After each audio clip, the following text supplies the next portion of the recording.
And for today's recipe, I decided I wanted to make the most requested recipe in the history of Epicurious. Epicurious is a website. You can put in ingredients that you have and it gives you ideas of recipes that you can make with that. So I thought I would check it out. Let's see. And what is it? It is the Philly Fluff Cake. And it sounds amazing, but apparently it's not really fluffy.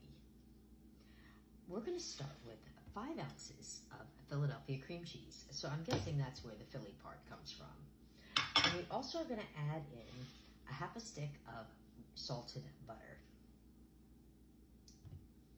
And also 1/4 of a cup of butter flavored Crisco.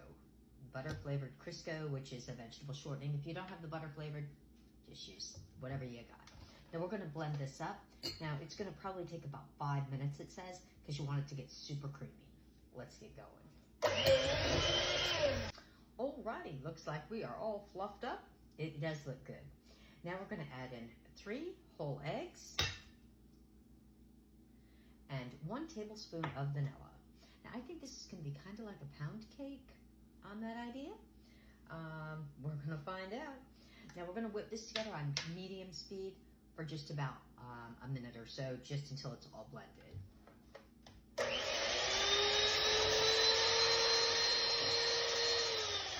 And for the next 4 ingredients, 1/2 teaspoon of salt, 1 tablespoon of baking powder,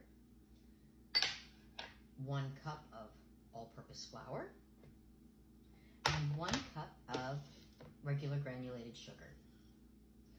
Now we're gonna mix this on a low speed, and it's probably just gonna take about a minute. Now it does say it's gonna be a really thick batter. That's why I'm thinking maybe it's gonna be more like a pound cake. So let's get going.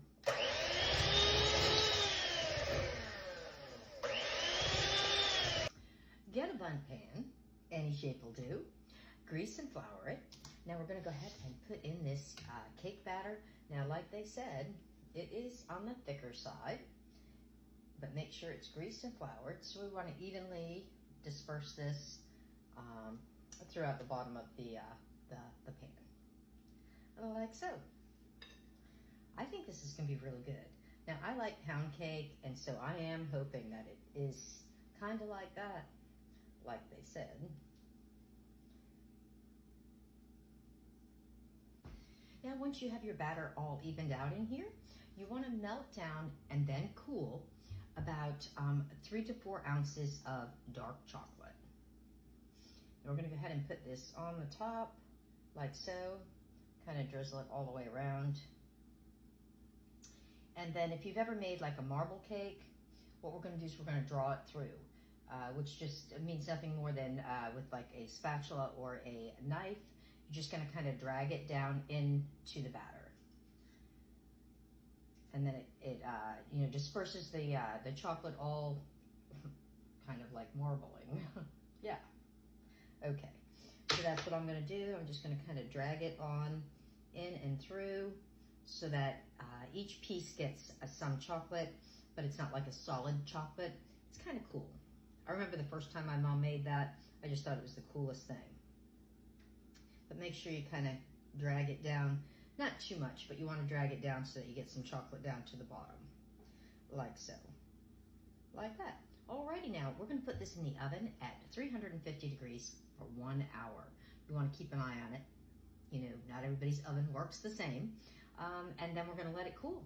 So I will see you when it comes out of the oven. Alrighty, I took it out of the oven about 15 minutes ago.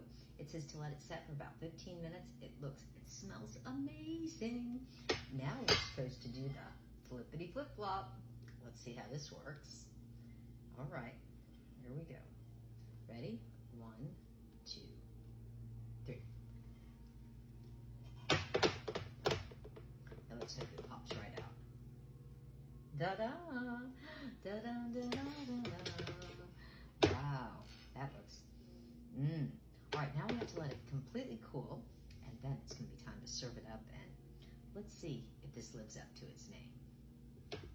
Alrighty, and the final directions are Once it is cooled, we're supposed to take about a cup of powdered sugar and give it a really, really good dusting. So here we go.